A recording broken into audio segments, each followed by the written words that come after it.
Hello, everybody. Good evening.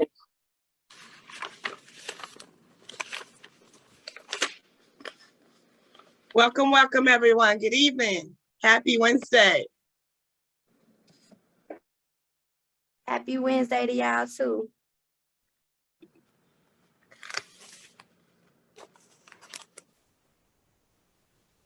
Good evening, everyone, and welcome to My Turn to Own's Wealthy Wednesday. We are excited for you all to be here. We are excited that you are here, and we welcome you to come and partake in this information.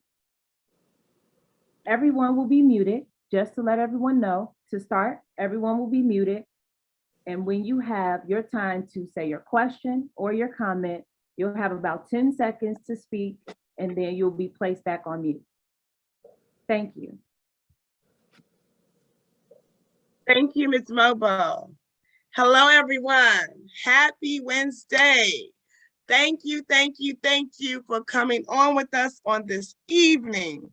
We're excited that you all are here, and we want to make sure that you have signed up with us at www.myturntoown.com. We want to make sure that you're sharing that with others. If you are a regular, just send a wave so we can see you. If you've been here before, send a wave. Thank you for joining us again. Thank you all for coming back. If you are a new person, send a hand so we can see you out there. Thank you for being here. If you're a first-time person, we welcome all of you. Mr. Davis is on the line, and he's going to give some valuable information today. He's going to be speaking to us about credit, all things relative to credit, and he'll also give more information about My Turn to Own. We also have two other speakers. Revin Fellows is one. He is our connector. He connects the dots for us between homeownership, the Black community, what that looks like, what it should look like. He also gives a historical perspective for us as well. He is also known as Mr. Blacknificent Mile because he's right there in power on 79th Street very, very well and for a long time. He also will be bringing with him the tax doctor. Everything taxes, everything you want to know about your taxes. So without further ado, we welcome you again to our Wealthy Wednesday Zoom call. This Wednesday, Mr. Don Amici Davis. You know what? You need to stop, Miss Africa. I gotta first say thank you to my amazing team, Miss Africa, one of my project manager, and also Miss Chrissy, my project coordinator, and also Miss Mobile. She just taught me how to say her name. She said, "Don't forget the G." I'm trying to put that in there. Amazing team lead. I couldn't do this without you. I really do appreciate you all for helping us where this platform is concerned, spearheading the Wealthy Wednesdays. Let's jump into it though. So I got some phone calls and some text messages today about credit. I don't come off as a credit guru or a specialist, but through my time as a real estate investor for like 16 years now, 16 or 17 years I've been a real estate investor, I do understand that credit is a very important component. I was on the phone with someone earlier today and they were like, yo, I have not the best credit, but I have a great amount of cash. I can just, buy the building and, just buy the building. I told her, I said, why buy? The name of the game is always use other people's money if you can. And when I say other people's money, I'm saying use the bank's money.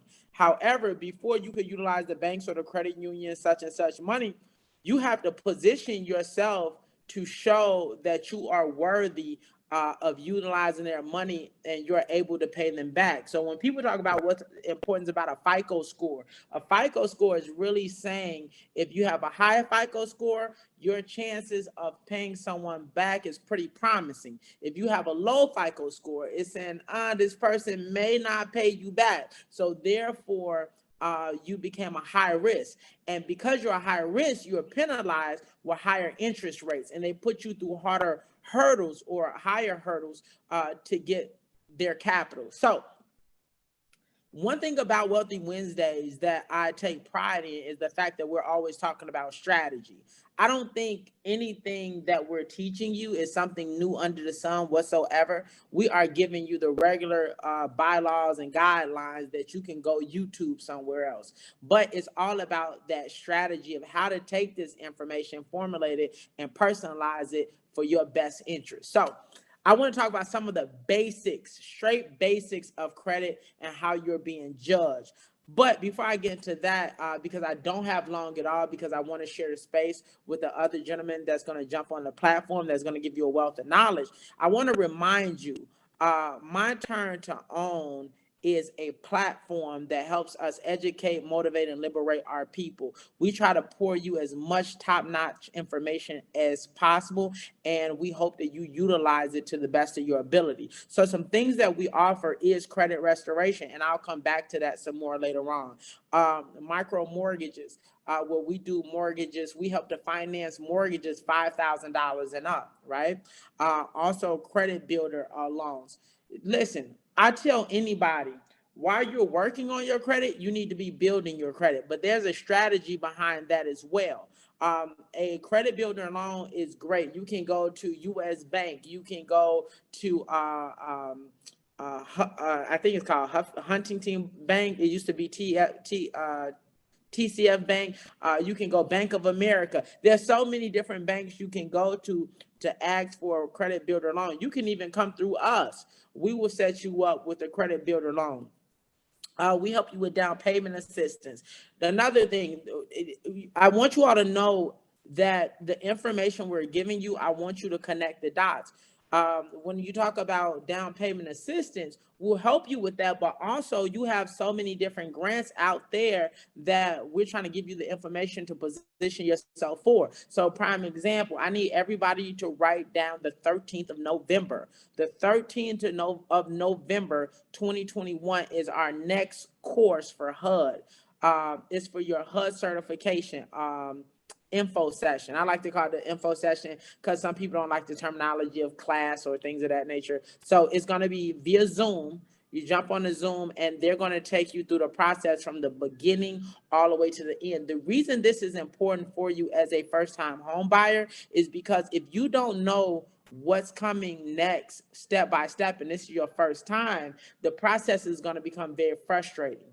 Jumping on a pathway of home ownership, it's really about staying consistent, knowing the information you need to know, and positioning yourself where no one can take advantage of you in the process. So we're trying to give you as many jewels as we can give you, as many nuggets as we can give you to empower you to say, hey, you can do this. Courses and events. A lot of the things we do, we've done everything from panel discussions. We got another panel discussion coming up in November. We're doing everything from Wealthy Wednesdays, Equity Saturdays. We're touring new neighborhoods with new developments that haven't even gone out to the mainstream public yet. We're showing you all types of, I don't want to say shortcuts or strategies, but we're showing you things that the average person does not know about real estate as a first-time home buyer. That's why the reason I'm reminding you of this is jumping on these calls every week is amazing, but I also need you all to be taking notes. I heard someone say a long time ago, a short pencil is way better than a long memory. A short pencil is way better than a long memory. So when you talk about another thing we offer is we do agent matching. Listen, one of our top agents with our company is none other than the great Nicole Wheatley. And I'm just throw it out there. Nicole Wheatley is the bomb.com. And what I like so much about her is she has a warm presence to her. She's very knowledgeable, and she takes every individual. You ever hear people like, don't take it personal? She takes it very personal. She will treat you like a family member. She will love on you. She will encourage you. She will build you up. She will give you the best loan. She will fight for you. She will say, hey, no, they're not giving you what you need to go. Let's go over here. She's patient.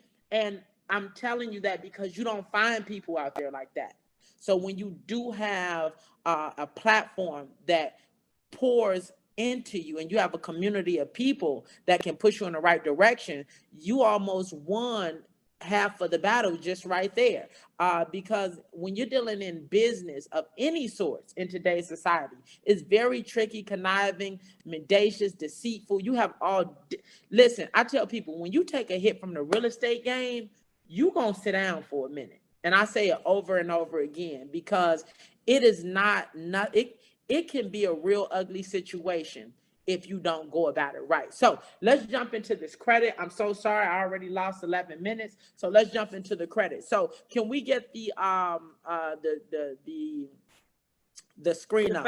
Chart. Yeah, let's get the pie chart up. So this is what I want everybody to know. Credit score, it ranges from a 300 being a not so good credit score whatsoever. It's horrible. All the way up to an 850. Some people say 900. I've never seen a 900, but I say 300 to 850. I have someone right now. She has it's a little scattered, the image, a little distorted. I have someone right now, and it's sad to say it. She has a 715 credit score, and she's making some good money, and she wants to purchase a house. And I say, okay, let's purchase a house. And she's like, no, not right now. I want to get an 800 credit score, so let's wait a little while. Miss, your interest rate is going to be the same. This is the point I want to make to everybody.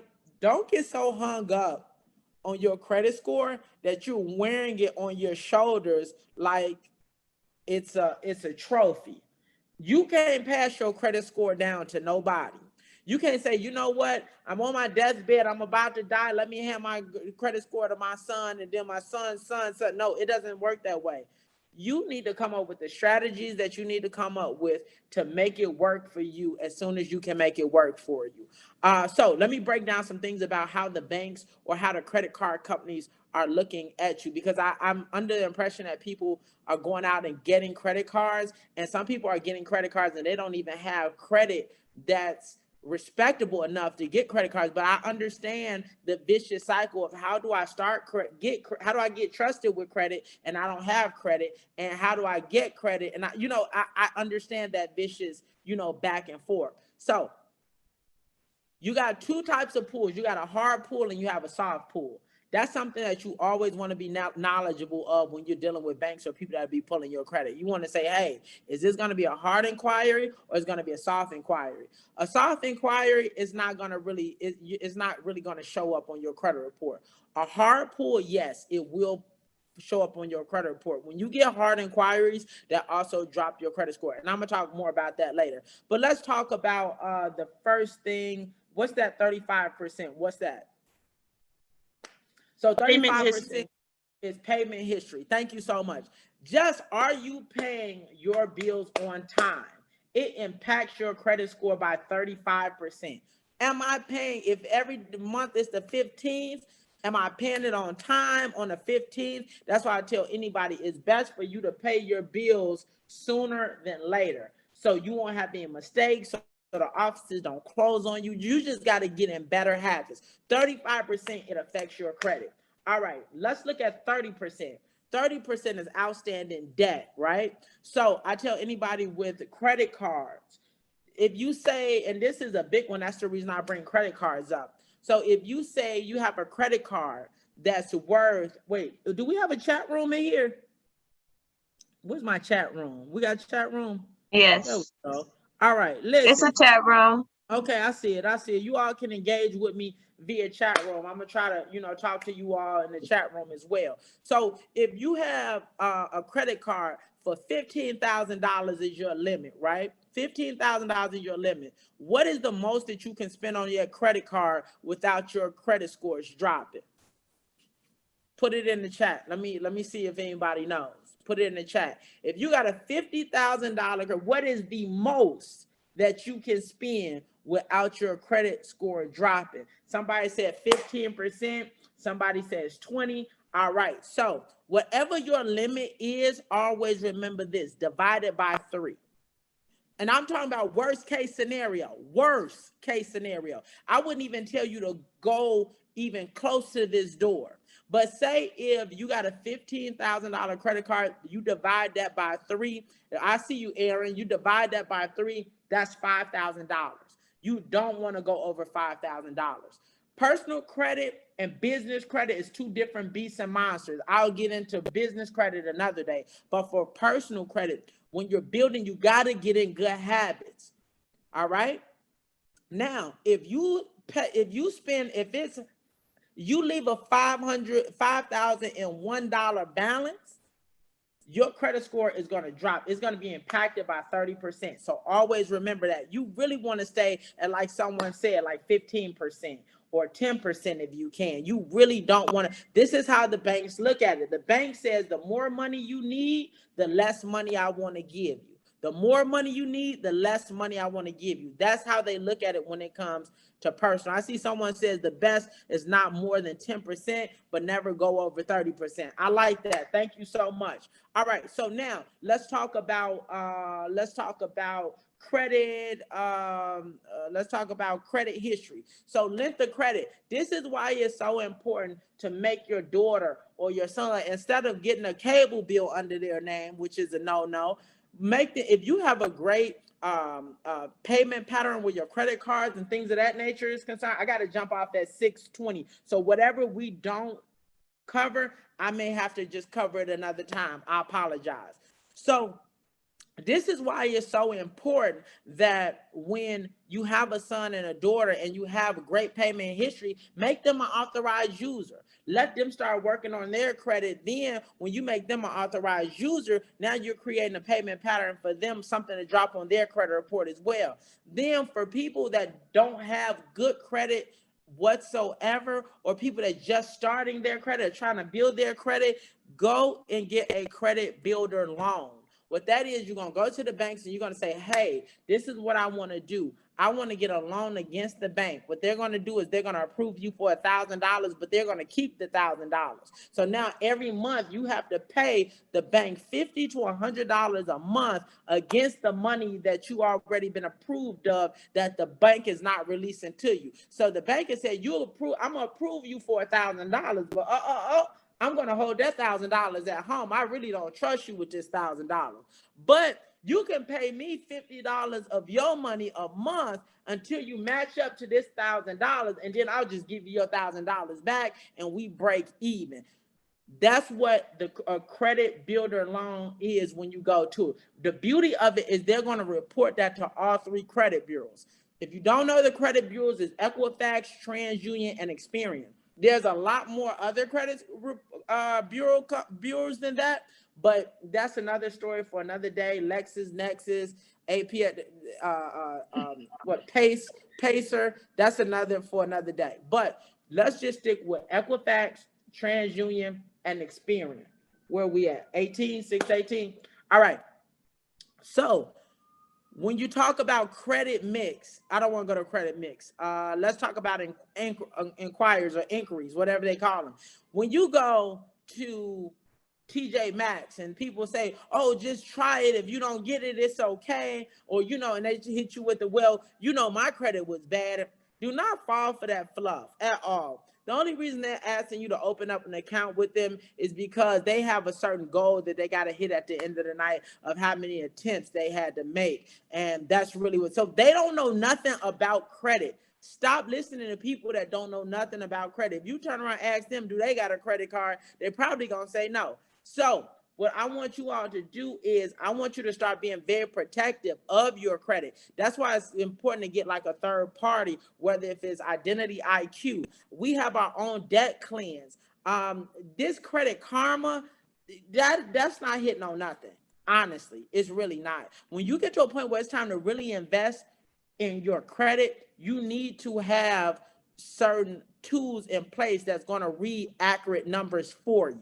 Because a lot of times that you go buy, like you said, if you go get a car or you want to buy a car, and then you got to go to the bank or you have to go to the car lot and let them pull your credit. Now that's a hard inquiry, and now that affects your credit report because it drops you down and it affects you by 10%. when what you really want to do is just go online to your Identity IQ or your debt cleanse portal or whatever, pull up the report and say, okay, I got a 670 or a 720. Now I take that to the banks and say, hey, based on what I have right here and based on my printout, before you all pull any hard inquiries or hard credit pulls, what is the most likely of what I'll get? And then they'll tell you. And then you say, okay, let it ride then. Let's do it. Instead of everybody just trigger happy. And as soon as they get you in the door, well, let's pull your credit. Let's pull your credit. And the reason why they're so trigger happy to pull your credit is because they can sit there and talk about, well, if you did or if we could have or if we should have all day long. They need accurate documentation saying what is your credit score, what is on your credit report, what's your debt to income ratio. So I'm going to cut it off right there. And what I have to do is I may have to come back another week because I want to respect the others that's coming on board. But every night before you all go to bed, start YouTubing how to build personal credit. YouTube, how to build personal credit. You want to understand the language and the jargon. So when you do pay these companies to dispute things for you and things of that nature, you have a more sense and a more of an idea of what is the time frame it should take instead of somebody just taking your money every month. All right. I'm gonna leave it there. I'm sorry, Miss Africa. I think I went over my time. No, you're doing just fine. Actually, you did not take up the full 20 minutes. If we can have you for another 5-6 minutes, I think that'd be great. It's not quite 6:30. Our other speaker has joined us. We can look over in those comments over there. Miss Chrissy Williams, if you're there and you can address some of the comments and questions there from Mr. Davis. Yes, I am here, and let me look over the chat right now. And I see a lot about everyone responding saying 30%. Let's see. Someone was agreeing, Miss Patricia Cooper was agreeing that someone just told her about the credit builder loan. So, and based off of what I'm seeing, everyone is just saying great information. They would like to come back and have you revisit the credit building. Great job. Yeah, so what I don't want you all to get in the trap of you're so eager to build your credit that you just keep putting your application in, application, and everybody just keeps saying deny. And another thing that I don't want you all to do, this is when you start getting to like more of a premier service, when you're dealing with some of these debt cleanse companies, you want to get in the habit of asking them, I will pay you per item you take off of my credit report. Because what happens is with some of these credit companies, these credit restoration companies, they'll know that you don't really know, especially when you deal with a mom and pops. They'll know that you don't really know about credit restoration. And what the last thing you want to do is be spending $100, $150 a month, and you're doing it for 2 years or 3 years. And then once you get tired and frustrated, they're not giving you your refund back off the money that you spent. So it may be a little more pricier. I know for a credit restoration company I've used, they charge me $75 per item to take off my credit report. When I did the numbers, it added up to about $1,200 to $1,500. That's usually what people charge for credit restoration. Some of these bigger companies may charge like $35 a month or $50 a month or $100 a month, and it's fine. I'm not telling you to go with whomever. I'm telling you what we offer. I'm telling you that other people offer things. I'm not trying to guide you or sway you. What I'm trying to tell you is whomever you give your money to or whoever you partner with or connect or sit under, just make sure that their information is accurate, where you're not just giving your money away. All right? Okay, I have 2 people who have their hand raised, and then someone asked the question, what are some similar sites to Credit Karma? You got My FICO, you have Identity IQ, and you have Experian, but you also have Debt Cleanse. We have a program in-house that, you know, your first 30 days are free. And I think we charge like $29 a month. So, you know, you can call into the office, and even if you don't utilize us for the whole month, I would say, hey, the first thing they're going to ask you, what's your goals, what's your this, that, and other, put your credit card on file. You have up to 30 days to cancel. So you can get a credit report and an accurate credit a FICO score, and in 10 days you can cancel and not be charged anything. Or you could say, you know what the heck, you all, I'm gonna hold on to this portal and allow you all to dispute it. Just the portal alone, like when you deal with Identity IQ, they don't do any disputes on your credit report. It's just that when you deal with FICO, they don't do any disputes or work on your behalf. It's just a platform where you can log in at any time and know what's your credit report, what knocked it down, or what built it up. Or if somebody tried to steal your identity, you get a text message or something of that nature. You need to always know your status. You need to. Stop having a mindset of, oh, if ignorance is bliss, if I don't see it, it don't bother me. No, because it's gonna come a day you want to jump into the big boy game, and especially when you got children and your children want to, you can't purchase something because your credit score ain't up to point, and now you can't get little Timmy her textbooks to start college or whatever you may need credit cards or credit for. Okay, I see Miss Cassandra still has her hand up, so I'm gonna go ahead and unmute her. Let's see.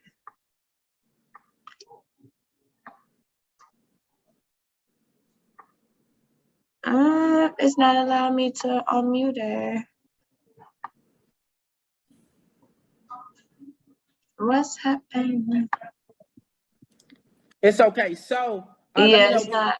When you unmute her. So that's what we're talking about. So inquiries, you don't want to go asking 1 million people for credit cards. You got to be very strategic with that. One credit card that's kind of good, just for a little builder, I tell people the Self app, SELP APP. It's an app you can go online. You don't have to. You just put $25 down a month. They don't charge you for the first 20 or 30 days before money starts coming off your credit card. This is one thing I want to tell you as well.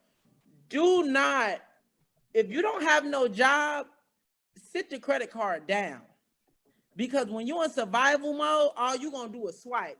If you don't have no income, and you're gonna mess yourself up way more than you would have if you just would have been out the game. If you don't have no job, no source of income, no nothing, don't utilize a credit card as your savior. Let that credit card go. Don't touch it. Don't even apply for it right now. You just sit still and learn as much information as you can about credit. And then when you do have a source of income, then you go ahead and do what you need to do. Because what you don't want is you utilize a credit card, you exhausted because you're in survival mode. And then what happens on top of that is now you haven't paid the bill in 180 days and it closed out for you. And now that's a whole nother situation you got to remove from your credit report. It can get real ugly. Yeah, I see Miss I see a lot of people responding. Miss Mathis, who called in earlier. How you doing, Miss Mathis? She just mentioned that also putting insurance on your loans and credit cards are as a backup is just to be safe. So that is right. Some credit cards, like Capital One, you can pay an extra 10. I haven't done it in a long time. This was years ago. And what they'll do is they will pay the monthly balance, the minimum payment, not the balance, the minimum payment. So if you got an extra insurance or something on the credit card, where if you get sick or you fall on hard times and you lose your job and you can show proof of that, then they will cover your minimum payments of like $15 or $20 or something of that nature. Well, you're right about that. Another thing that I want to tell you all about your credit cards. Your interest rates are always going up and down on your credit cards. It's never stable. The lower your credit report, your FICO score, the higher your interest rates. And they can do it at any time with you not even knowing. So you probably signed up for the card at 19% or 18% interest rate, and you probably had the card for like a year or 8 months. Now you call in and say, hey, what's my interest rate? And they'll be like, oh, it's 22% or 23%. You're like, whoa, wait, how did it get to that? So now what you can do is you can request for them to decrease your interest rate back to 18% or whatever you want, you requesting it to be. Mainly because, sir, how do you expect me to pay you back if majority of what I'm paying you a month is eating me up in interest rate? That's not fair. So those are things that you need to know about credit cards. Thank you, Mr. Davis. Mr. Davis, how can the attendees find you? They are asking very good questions about you and the information that you're sharing. You Can know I ask what? a question? Go ahead. I don't know if you discussed this or said this. What about if when you paid off all you was in debt, not in debt, but you had credit cards and you finally paid all of them off? Is it in the best interest? And then you cancel them out. Is it in the best interest at this time while you rebuilding your credit to acquire another credit card just to have like you said, just in case something jump off? I work, but is it in my best? All right. So this is what I do want to say. And I really don't want to make this a whole segment about credit. I'm so sorry. I should have just donated a whole segment about credit. So first of all, before you cancel out all of your cards, you got to understand, like, what are you trying to do? That's my because I understand some people may have 20 credit cards or 30 credit cards, and it becomes a bigger job to make sure those credit cards is paid on time, and then trying to sit on the phone and listen and talk to and dial 1 and dial 2 and finally get to the operator to pay your bill over the phone. And it's a juggling act. It is really hard to keep up with. So I get it. When you do close those credit cards out, it sits on your credit report still. That's number one. Number two, a problem that you have is your credit scores will drop when you close credit cards out. So, but like I said, I do understand. I wouldn't dare, like if I'm about to buy a house or if I'm about to buy a new car or something of that nature, I wouldn't just be shutting down credit cards left and right, because those credit cards will drop your credit scores down, and then you have to find other avenues to boost your credit score up. What was the other part of that question? I'm sorry. I think she was saying, is it good to have an emergency credit card? Yeah. See, listen, it's nothing wrong. I say everyone should have at least 7 well-respected credit cards.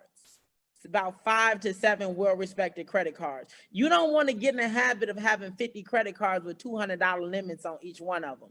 Quit the buffoonery and the shenanigans. Like, don't set yourself up for failure like that, because it gets to a point of when you have so much credit, banks look at that kind of funny, especially when, like, another thing we didn't talk about was credit mix. Credit mix is saying, and I think that affects you by 10% as well, and that's on your FICO pie chart. Banks want to see that you have a portfolio of not just getting a bunch of credit cards. Okay, they got 20 credit cards, they got 30 credit cards, they pay their 30 credit cards on time, and that's all they know how to manage is credit cards. No, what's going to help you get trusted with more with more credit opportunity is when you have a well-developed mix in a portfolio of, okay, they got a car note, they got 5 credit cards, they have a credit builder loan. What else? They have a mortgage. They have some student loans. They have a this, that, and the other. So now it's like, okay, I see they're pretty much well-rounded. I can give them this or give them that. So you want to be very cautious of what your credit mix is as well, and make sure you have a portfolio of all different types of credit if needed. Don't go out here just getting credit just to get it.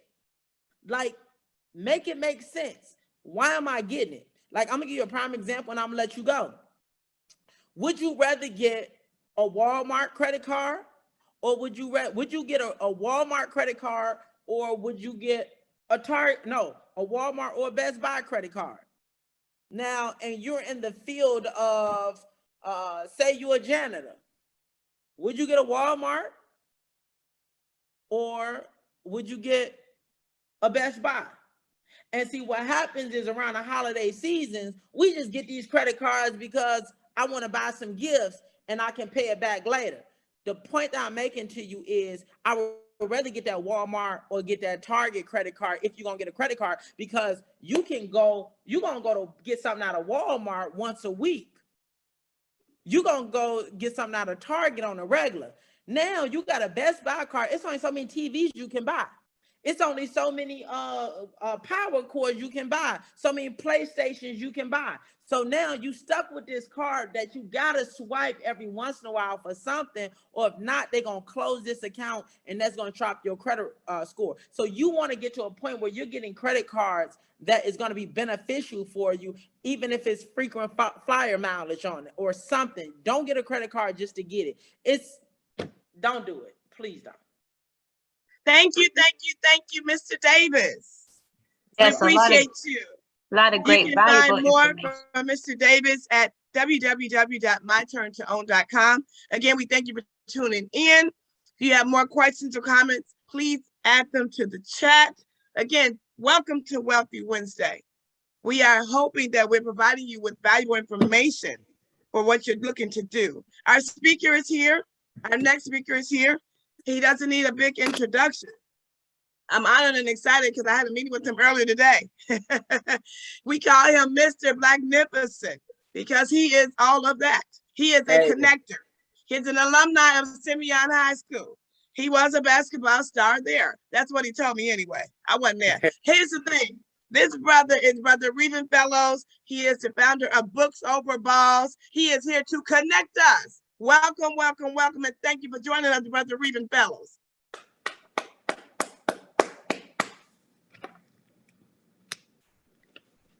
My brother, that was an excellent presentation, man. Connecting dots, that's what I love. But I won't be before you long. I just want to do an intro and thank Sister Africa and Sister Chrissy for allowing me this opportunity to share in this space. And the brother I'm going to introduce you to after me is going to lay out. So we've heard all the economic barriers, but then we got to talk about the politics of real estate and housing and taxes in Illinois in terms of Black people being wealthy. That is the hidden hand that's going to be discussed with myself. But I first want to give honor to brother mentioned Nicole Whitley, who is the guru that I had the pleasure of working with her on 79th Street over at Auburn Gresham, where she is everything he said and some. And so I am also one of the co-founders of the Bob Biz Center on 79th Street in Langley with Brother Roll Davis, and had the pleasure of Sister Chrissy working with us to create the new Blacknificent Miles, from Rainbow to Cicero, miles and miles of thriving Black businesses. We launched 13 Black businesses in less than 2.5 years with Black contractors, Black investors, and no governmental funding, and had the pleasure to work with Nicole down in Auburn. We have one office on 79th and Langley. We have another office on 79th and Yates, and we're going over near Ashland on 79th, and we'll be in the bank at Seaway Bank now. We'll be at the bank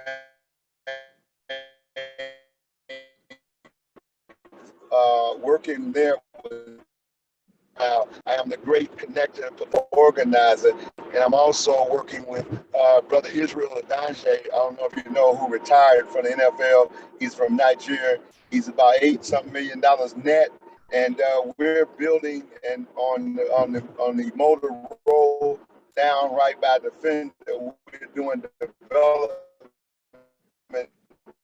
down there in terms of the hotel from the Grand Eco-Friendly, the first of its kind, solar energy, and we're doing it. So I'm just a space of connecting. I'm not the real estate guru, but you got to have somebody to connect the dots. So if anybody run into any politics problem, because those aldermen and those elected officials like to play games on the block, please contact Sister Christy or Sister Africa, because I can help you with the politics. So with that being said, let me move forward. And again, thank everyone on this call for allowing me to be here. And but I want to say that last year the governor appointed a task force around property tax release to come back with some type of recommendation, because the exodus of Black people in Chicago, we being disenfranchised, gentrified out of this town. because the property tax are running us out of here. So the governor started a task force. Mary Flowers, Representative Mary Flowers, created a committee to be a part of that, and our assignment was all about race. So we didn't have to do diversity. It was specifically about race, and we did the history of gentrification, CHA, foreclosure, housing, going all the way back to the 60s, and we presented it to the governor as a proposal on how do we get rid of property taxes. So the brother I'm about to introduce you to is Brother Anthony Travis, a veteran, a brother that has a book out called Agape Love. He's been an organizer. He's been an elected official out in on the west side in Maywood, and so he's operating in Riverdale. But this brother is really studied, and our show that we did all last year that still goes on is called Your House is on Fire. So without further ado, I want to bring the tax doctor, Travis Smile, Brother Travis, Anthony Travis. Come on with it, brother, the tax doctor. Your house is on fire. Talk to us, Travis. Talk to us.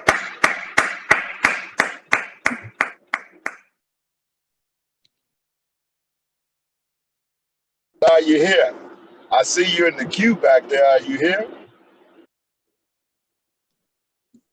Hold on, we gotta get him up. We gotta get him up. Yeah, all that intro, maybe his phone is on fire. Hell. No, but while we trying to get him, though, Sister Africa, this is great. We got to take back the land. We can't leave. We got to buy. We buying everything up on 79th Street. So we looking for some of you real estate investors to come down at 9. Let's buy some of them storefronts that got apartments on the top. There's a lot of business. We're going down from Rainbow to Cicero, the new Blacknificent Miles. And I don't know where Travis at. What you doing, big brother? Come on in. Mr. Revin, did he call in? Is he a telephone? Yeah, he called in. He's on the call in. He's on, I see his name in there. You see him? 988 number? I see the 988 number, yes. Okay. I don't know. Let me see what he's doing. Let me try to call him, but man, I don't know what's going on with this. Hello? Right. Hello? There you are. There you are. Can you hear me? Yeah. Thank you. Welcome. That was an awesome introduction. Thank you, my brother Revin. Thank you to everyone that's listening. If I leave you with anything, I want you to know how racist the property tax system is and have been for the past 100-some years. We're stuck in a state called Illinois, who have used property taxes as a vehicle to cut out the Black community. Now, the biggest bite of your property taxes goes to the school districts in Illinois.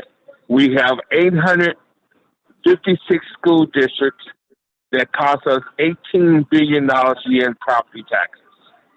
We have 7,000 units of government that cost us $30 billion a year in property taxes.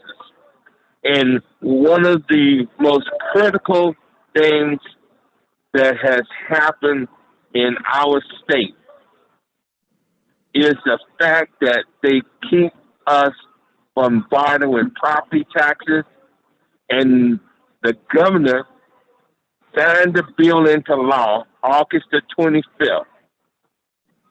SB 508, Section 5, will raise your property taxes every year. Now, there's a bill in the veto session right now called HB 4130 that will repeal. Can you hear me? Yes.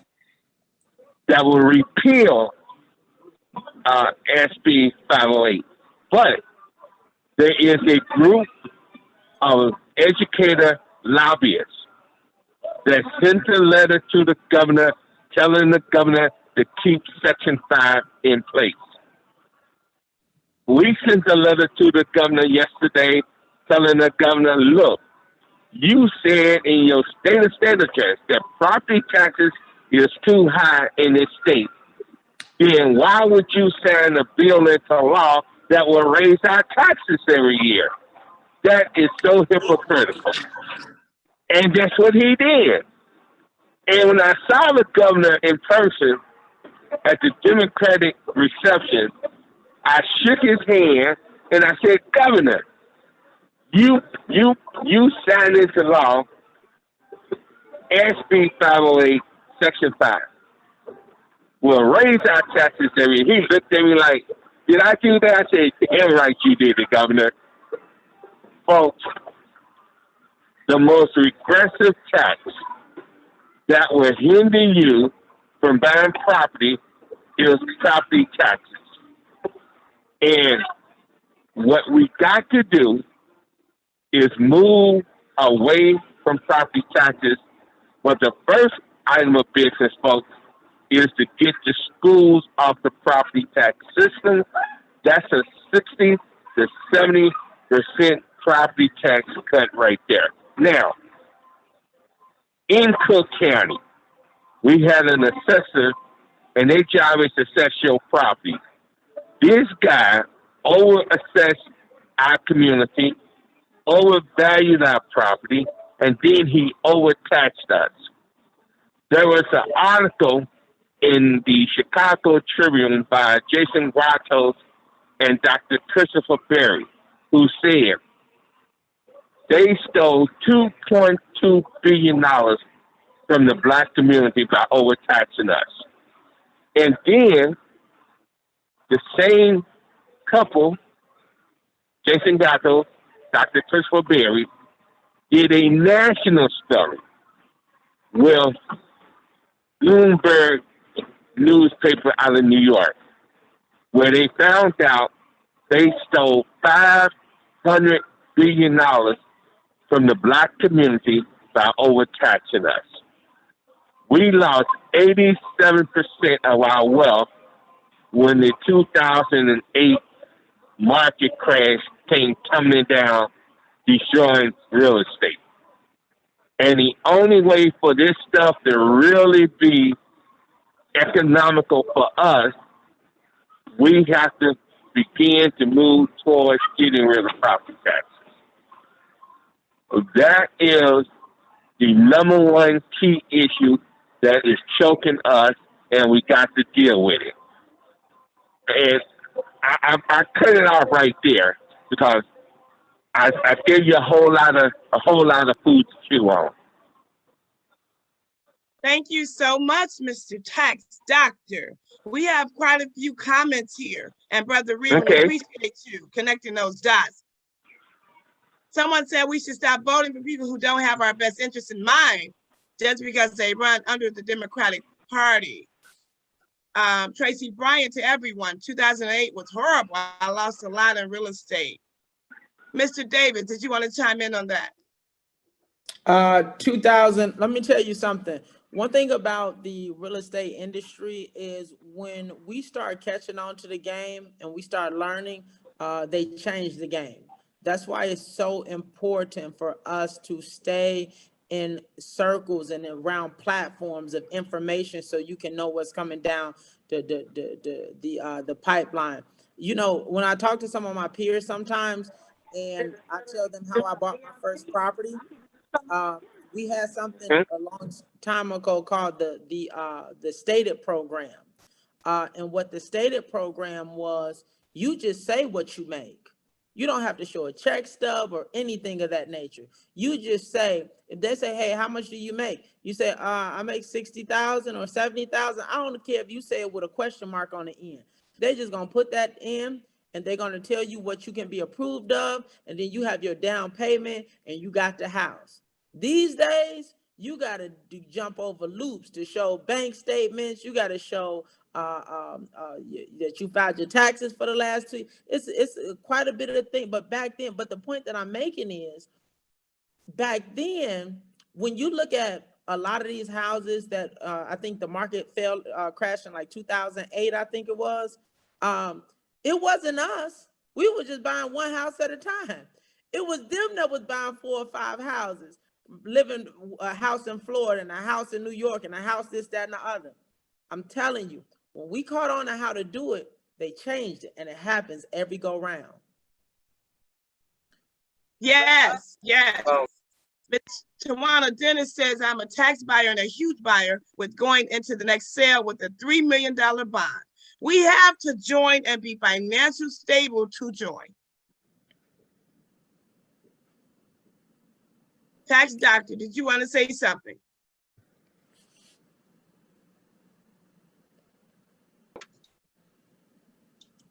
Ms. Tawana Dennis, are you there?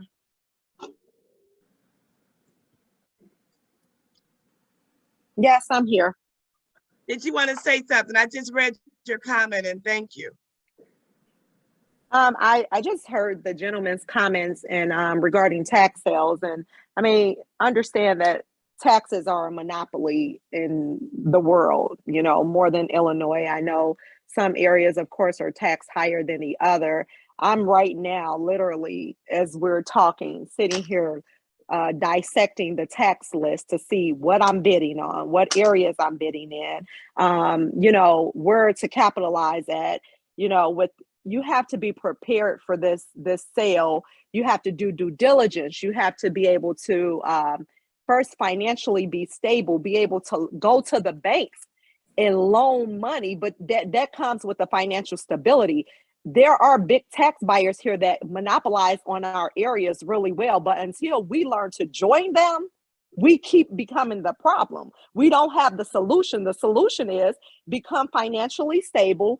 Most banks right now that lend to tax buyers require you to put up $100,000 bond for every $1 million that they loan you to buy in the tax sale. So that means that if I'm buying right now $3 million, I've given the bank a $300,000 bond to lend that type of money. It's not about us being behind with the situation. Yes, they're doing it in our communities. Yes, they're doing it. But if we start taking back more of our communities, people are going to lose their taxes. People are going to die. Things are going to happen to where the taxes are created.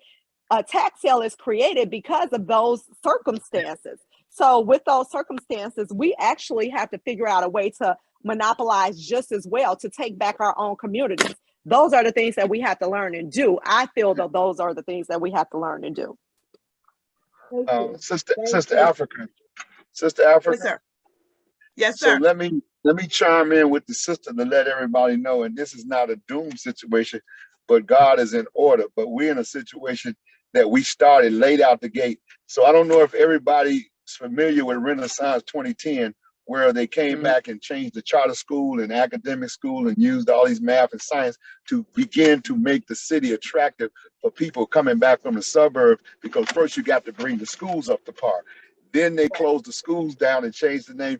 Then you had the 2020 plan, Metropolis, which is the 20-year plan that we're right here now on 7 regions of real estate. And then they came back with the 2030 plan, which deals with construction and contract. Then they came with the 2040 plan.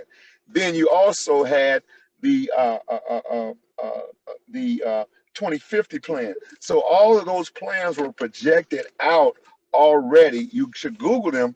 And so that was where the real estate, while we were waiting to look what was coming, they had the quality of life plan, the list, and MacArthur Foundation came through the community on the west side, Lawndale, came to Inglewood and put the quality of life plan. And then that quality of life plan, we told them what we wanted. And 20 years later, no schools, no economic development, and no business, and vacant lots. So we got bamboozled and hoodwinked because we wasn't in the room, but we was on the menu. And then Mr. Madigan came when a lot of blacks was doing slumlords and doing a lot of things. Some blacks in real estate, we were the best of the best in real estate, you young people at that time. But then they came with HB 4050. Madigan did the redlining and put that out there, that put a lot of real estate people out of the business and put a lot of real estate people in jail. So now we got the 2020, 2040, 2050, and the 150-year Berman plan that you're in with the Obama Library coming down DuSable Drive. So we late in the game, but COVID didn't change the game. Y'all better come back, buy up the land, and let's take back the hood. Well, I say, I love it. Mr. Davis. This is what Yes, I want. this is the tax doctor. Can you hear me? Go ahead, sir. Yeah. let me say this. I was listening to the sister. What I want you to understand is that we have a system set up where you have county assessors. These folks can go out into your community and they can raise the price on your property astronomical because they have a power to do it. That's why that whole system needs to be overhauled like they did in California with Proposition 13. See, when the taxpayers had enough of being financially raped, then they stand and say enough is enough. And that's what they did. That's what they did out in California. They took the assessors out of the equation and they got it out there where they can only raise the property value on their property only when they get ready to sell the property. Other than that, your tax rate is around 2%, and you know that's livable.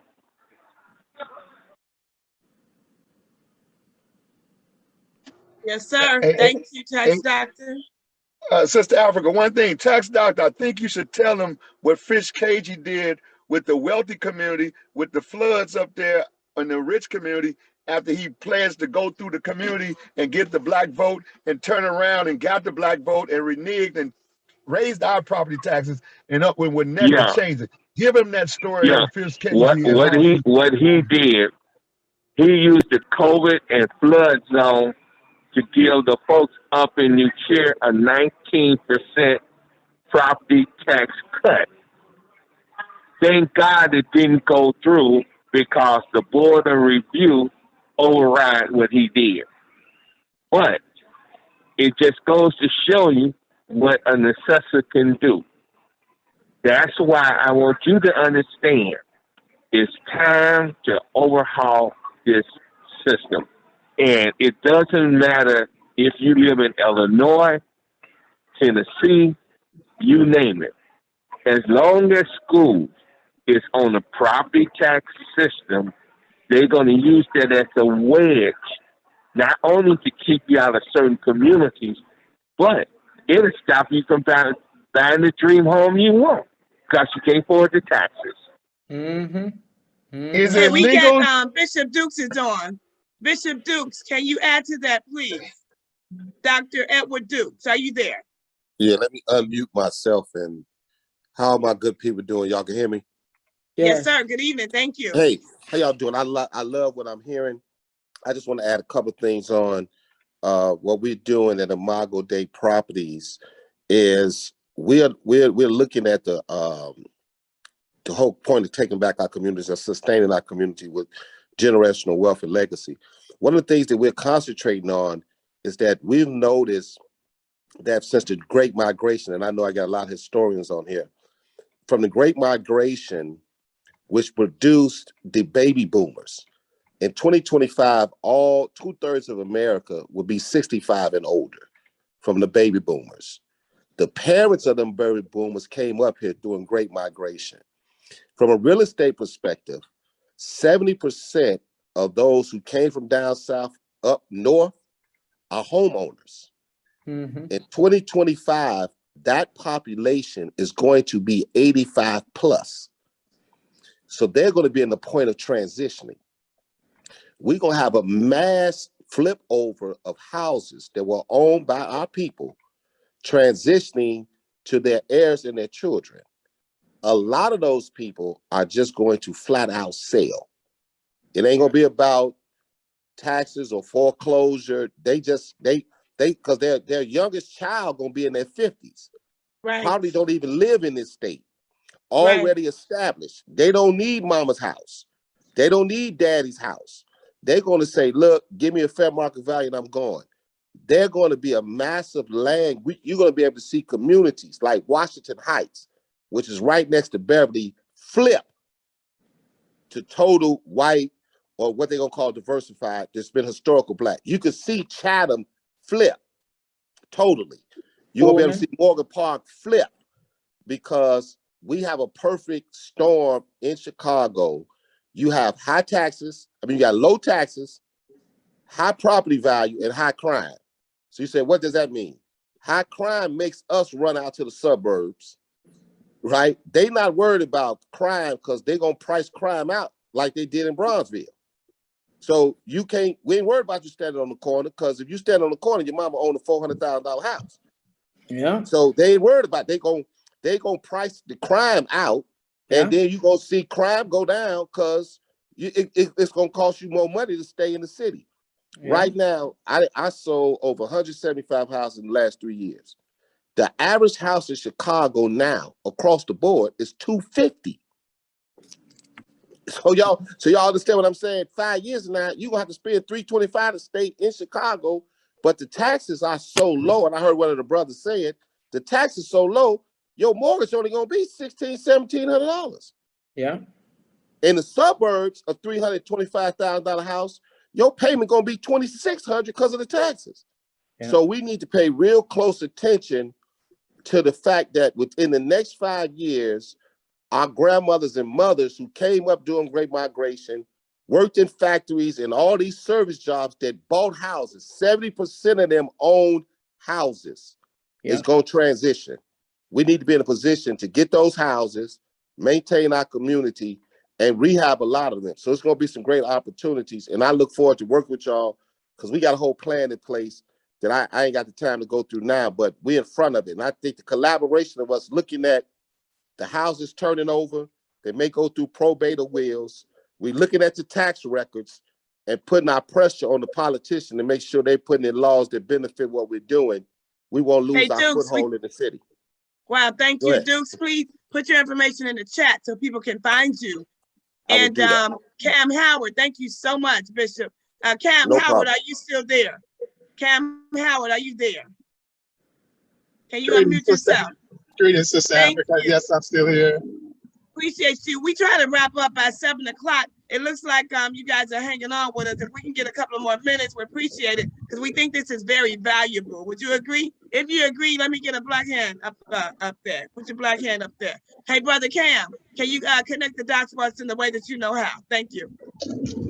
Well, I appreciate it, Sister Africa. I'm just learning so much.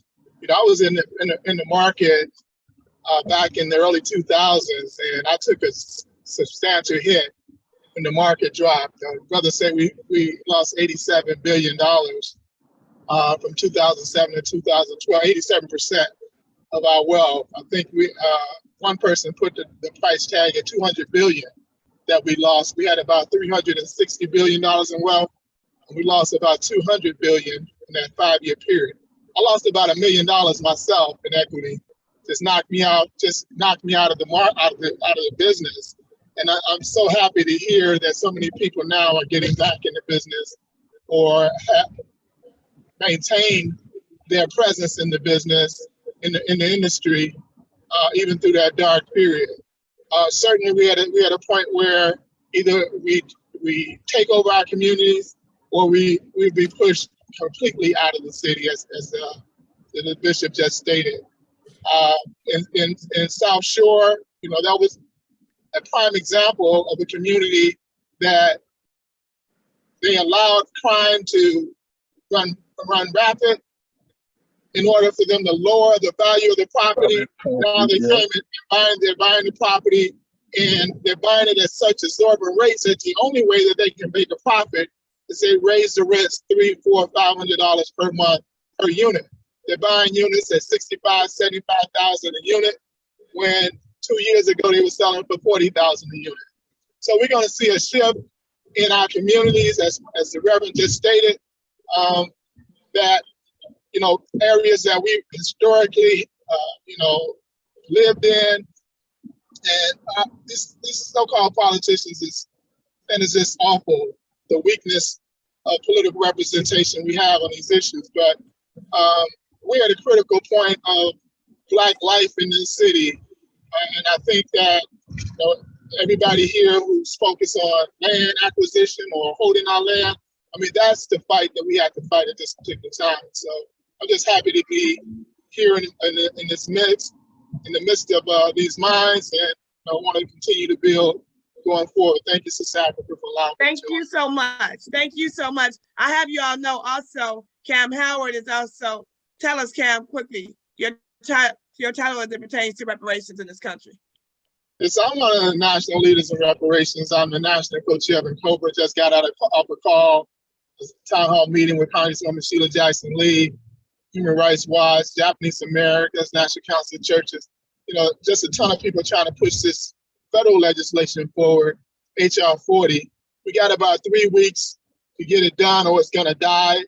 We got over 200 congresspersons who say, 994 who are sponsors, about another dozen saying if it goes to the floor, they'll go for it. Steny Hoyer is saying he doesn't want to push it to the floor. Well, we only need 12 votes to pass it because he feels that it'll hurt the Democratic Party in the midterm election. Our voice has to say, if you don't push it to the floor, Black folks are not going to come out to vote for the Democratic Party. This is the issue for the Democratic Party to see whether or not, they're going to have any type of power going forward. If they turn Black voters off on this issue, it'll probably be a decade before they have another Democratic president. So our voice has to be louder. If you don't do this, you lose the election, you lose the Congress. They're saying if they do it, they're going to lose the Congress. We're saying if you don't do it, you're going to lose the Congress. So our voice got to be louder than theirs, and they got to hear it from all areas of around the country and from all segments of our community. Yes, sir. Thank you again, Brother Cam. We have the president of My Turn to Own on, Mr. Jamal Green. Won't you speak to us tonight? Jamal Green is here, everybody. What's up? What's up? I hope everybody is doing well on this evening. Thanks so much for joining Wealthy Wednesdays. I want to piggyback off that real quick because what he said is important, but I want to go a little bit further so folks understand how important home ownership and real estate really is. What he talked about is a bill that they have glanced over since 1996.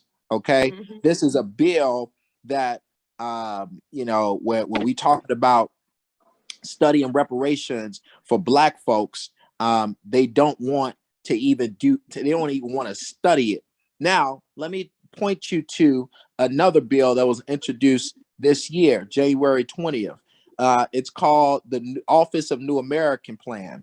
January 28th, it was signed. 8 days later, putting forth $150 billion while it's already being implemented around the country, like in Chicago, of office to help folks who come in, help them get all type of resources, contracts, jobs, housing, entrepreneurial opportunities, etc., giving them access to a better life by coming over to America. Meanwhile, Black folks are oppressed. Black folks don't have an office dedicated to them. Black folks are looped in when they talk about minorities, and everybody else is eating off of us. And at the end of the day, we got to really understand right now, we're at a pivotal time that if we don't start to come together, if we don't start to support each other businesses, pool our money, if we don't start taking real estate, owning real estate, investing in real estate, selling back to our folks, if we don't start doing this in the next couple election cycles, we will be extinct when it comes to power in this country. They won't come to us. That's why they're not doing nothing for us when it comes to campaigns. You know what they talking about? They talking about new Americans. They talking about immigration. They're not talking about Black issues anymore because they are trying to create a new voter base. They're trying to create a new economic base to replace Black folks because we will rather folks from other countries come over here and have a better opportunity to have the American dream and keep Black folks at the bottom. That's why right now, when you look at the racial wealth gap in America, Black folks are still at the bottom. 24,000 for a net worth of a Black family, 188,000 to a net worth of a white family. Guess where the Latinos are? Latinos are almost at 40,000, higher than us. When you talk about home ownership, who's the lowest in home ownership? Black folks in the 30 percentile range. Latinos, they got 45%. White folks got 75%. And they are increasing not Black percentages because our percentage is going down. They're increasing everybody in between. And so if we don't start understanding, I'm telling y'all, I want to tell y'all so that y'all really understand the time that we're in. If you don't step up, you want to keep renting. If you don't step up, you want to keep giving your money to all these corporations and these white businesses and everything else. You don't start to change your mindset to understand that we must invest in us and our survival. Right. We will not have power in this country in the next couple election cycles. I just want to say that. Go ahead, Don. Hey, you know what? What I was Yes. going to add in, we are the biggest contributors. Like Yep. we're at the bottom. Biggest consumer. Yep. We're at the bottom, but we're the biggest consumers. Yep. It's almost disgusting Yeah. because you mean to tell me not only do you treat us unfairly, but you're capitalizing off of our ignorance. You wouldn't be as wealthy as you are if we didn't build this country, and you're still capitalizing on the offspring to this day. Yep. And that's exactly what they're doing. We're making the low. We got the lowest wage jobs. We got we're the essential workers of America, while the Amazons and everybody else are the biggest companies making billions, while we are still homeless making minimum wage. And guess what? We taking those dollars and we paying bills and we paying for stuff and giving it right back to those same companies who are not investing in us, who are treating us like we're slaves in the job. We're working the worst jobs for the lowest wages, and they say pick yourself up by your bootstraps. We ain't got no boots. We are literally need to understand that the only thing that we have right now is each other. That's the only thing. If you think that we got. So if you got a mama with some credit, if you got a brother with a little bit of down payment, if you have any type of resources around you, you must come together and use them. Stop thinking that you have to do everything on your own, because guess what? A few make it in the Black community and the rest of the Black community suffers, and that needs to stop. We have to come together and we have to start partnering with each other. We have to start collaborating with each other. We got to start investing with each other. And the crazy thing is, we'd rather invest with a stranger than invest with the people right next to us, because we are so psychologically messed up all of these years to be against each other, be in competition with the same people laying next to you in the next room. We got to end that. You got resources right there in your household, right there in your family, right there in your friend space, right there in your sibling space. Call your sister and brother after this call and say, what's y'all credit? That should be a conversation that we need to have. That ain't that's personal. No, it's not.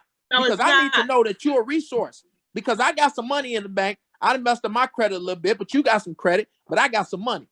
So if you got some credit and I got some money, that means we can go and get a 3-unit. Put it together. That's right. Because the bank don't need both of y'all to have good credit. We need one person with the credit. We need one person who got some work history. You've been at your job 10 years. We need one person with some down payment assistance, with some down payment. So who got the down payment? That's right. So please understand, y'all. Sister Africa. But I pass the floor. I'm sorry. Sister Africa. Sister Africa. Yes, sir. Yes, sir. And let me add to Brother Jamal's piece, which is powerful. So let me lay the scenario. The Latinos went and asked for $100 million to build 13 new charter schools, not bust their children to Black schools because their community say we not gonna have it. They went to ask for $100 million. They gave them $98 million, build 13 new charter schools with child care, immigrations, soccer fields, and solar energy and STEM. Black folk want a school for a damn dollar that got asbestos, rats, and roaches in it, and it looks like a prison. We don't value our children. Then the Latinos, when JB got elected and gave $8 million up in Elgin to do the new citizens immigration for the immigrations, to set that up, and then Lori and them create the new community, the new piece about the new people coming in that space. And so the Black Hacia is getting contracts with IDOT, and Black contractors are out about a dollar school and not getting the money. So we have a scenario that we have all the national Black leaders here, the first Black president, the first Black senator, the second Black senator, Harold Washington, all that's happening here, 30-some thousand Black churches, all the fraternities, all the organizations, the National Black Panther Party, NAACP, and we damn near at the bottom in this damn town. We got to step up to the plate for our future of our children. 100 people getting shot every week, and half of them in children, and we're not out in the streets kicking nobody ass about the children. And then the LGBTQ community, and then I got family. This ain't anti-nobody, but the Black History Bill that came in 1991 is not being enforced, and Rep. Ford is trying to push it. But then the LGBT, in less than 1 year, they're teaching that curriculum in the schools. We acting like some cowards and some punks, and the ancestors are pissed off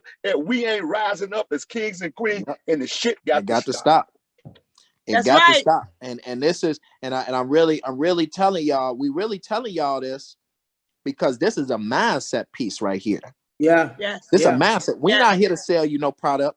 We ain't here to say, oh, hey, this is the product, and guess what? We're not here to we are here to tell you that you must shape your mindset. We're not looking for just a homeowner.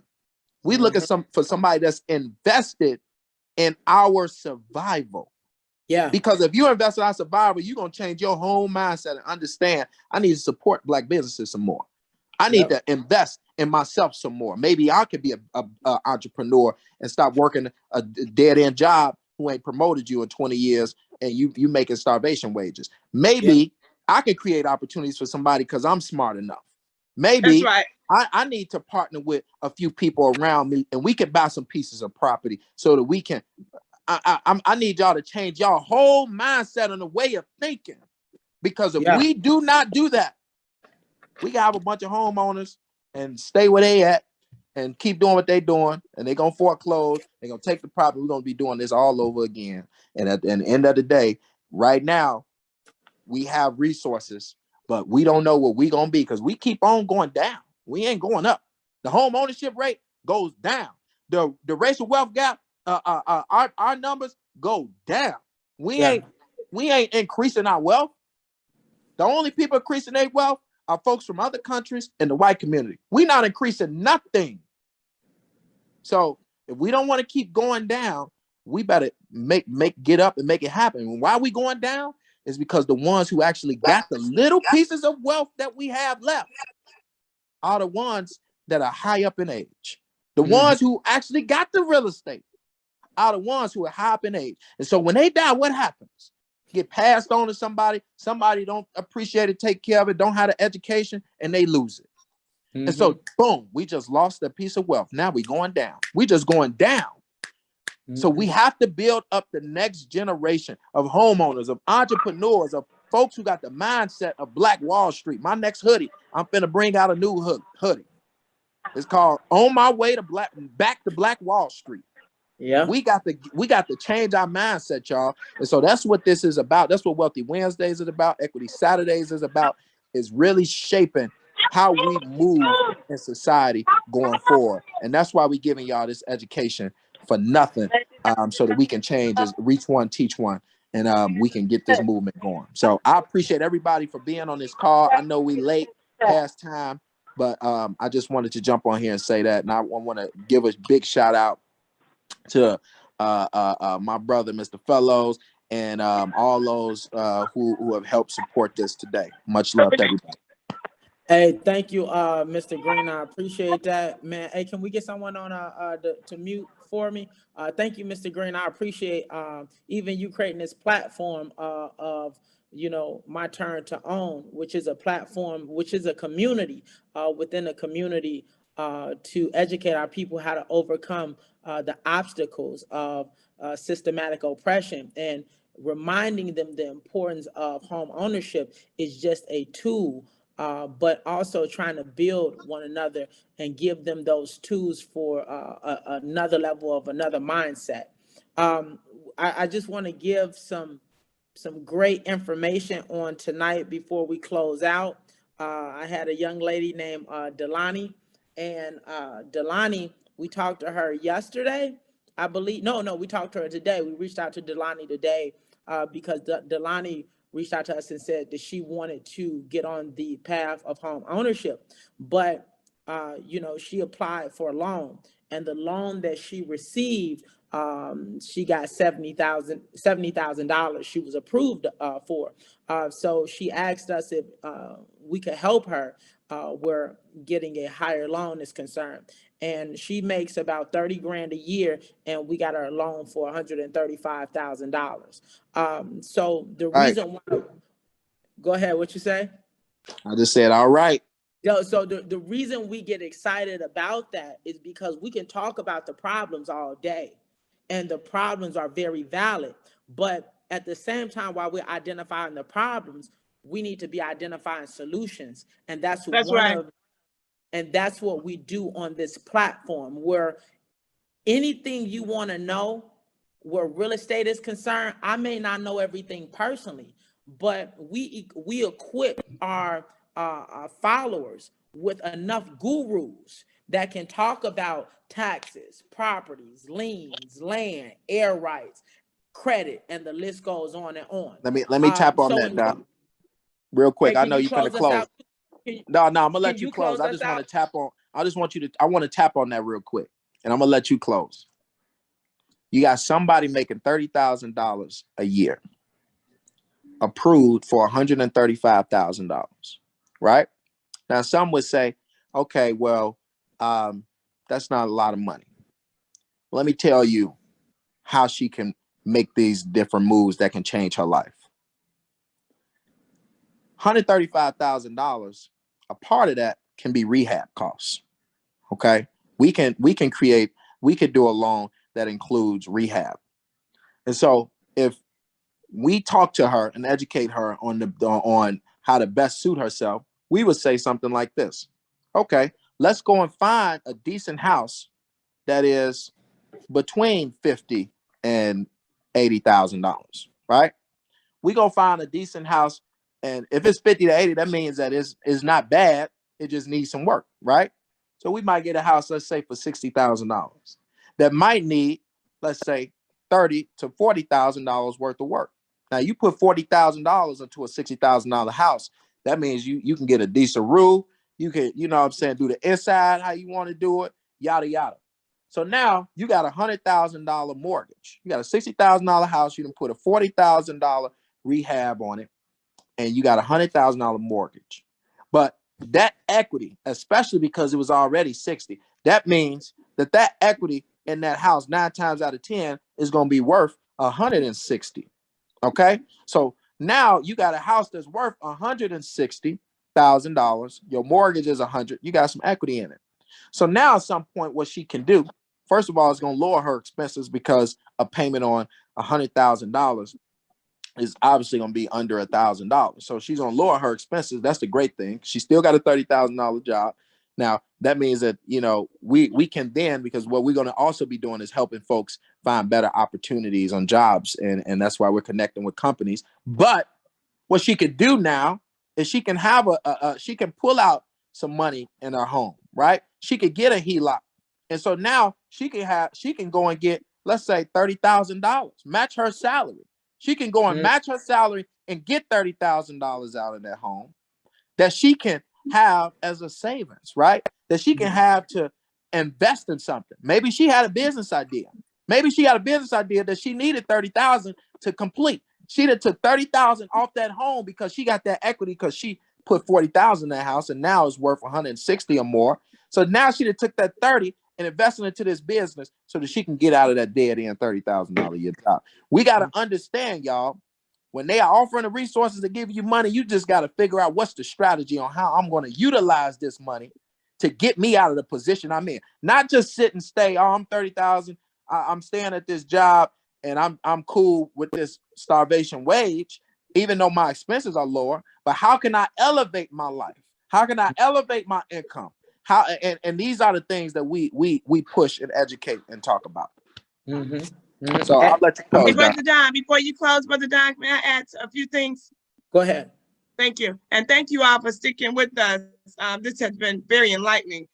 We had Essie Marie's on tonight. She is the owner and operator and CEO of Essie Marie's Dressings. Look her up. Her information is in the chat. Thank you, Bishop Duke, the tax doctor, Revin Fellows, Tawana Dennis, and Cam Howard for all of your contributions tonight. Michelle Shabazz, I saw your comment. Melissa Taylor, Rachel K, Pamela Fuller, Tashia Truman, Reverend Catherine Jackson was on with us from Trinity. Corey Walden, Brianna Henderson, Dashanae, we got you on the beauty supply.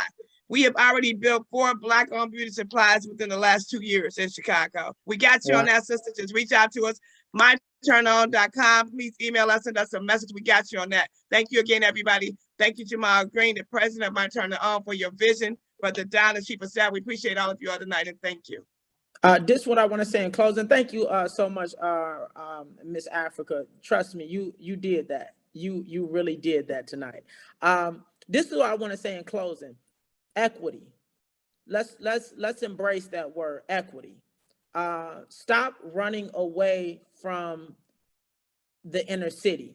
And I know it's easier said than done, but you get you a house in the inner city, throw you a wrought iron fence, a real tall wrought iron fence around it, and just sit on it for a little while. It's I think it was last week or week before last, we went to North Lawndale. North Lawndale is an up and coming area. The properties over there was newly renovated, not even renovated, newly built homes. What were they going for? 280, I think 280, 290, something of that nature. But we were offering, I think, up to $30,000 down payment assistance, and I think they were being sold for, or they are being sold for about $215 or $220, and still leaving you with a great amount of equity inside of it. But the point that I'm making is, when you have about $60,000 to $80,000 worth of equity, where in 6 to 8 months you can refinance and now put about $50,000 or $60,000 in your pocket, now you have the down payment to move on to another project and generate additional income. The problem that we have is we don't hear about opportunities as such. And by the time that opportunity is such, we hear about them, they probably passed us a year or 2 years where we be like, Dad, where were we when all this was taking place? So please, once again, take this information, embrace it, sit, think, ponder on it, and reach out to My Turn to Own and get on your pathway to home ownership. Thank you all once again for tonight. I believe everyone that spoke did an amazing job. We're here every Wednesday. Tell a friend. Today we got up to, I think, a little bit over 50 people. One more thing I want to tell you all as a reminder, for the 3rd, I think it's going to be November 3rd. We're going to have a director from HUD to come on and talk about what the HUD certificate process looks like, and also tell you about the HUD info session that will be taking place on the 13th of November. Until the next time, everyone stay blessed. Real quick, I want to give a big shout out to my team, man. Please get them some love. My chief of staff, Donna Michi, Africa Porter, Chrissy, all of the folks who make this happen on a daily basis. You know, all the people love you guys. So just wanted to give you your flowers, because y'all a lot of shiznit. Thank you, Mr. Green. Kudos. And thank you, Ms. Mobo, as well. Until the next time. Ms. Mobo on here, Ms. Mobo too. She got on here, man. She got on here. Listen, she's usually running the office and doing her doggone thing where we don't have to go in the office every day. So I really appreciate Ms. Mobo. Have a beautiful night. Be safe, and we'll see you next Wednesday. Good night, everyone. Thank you.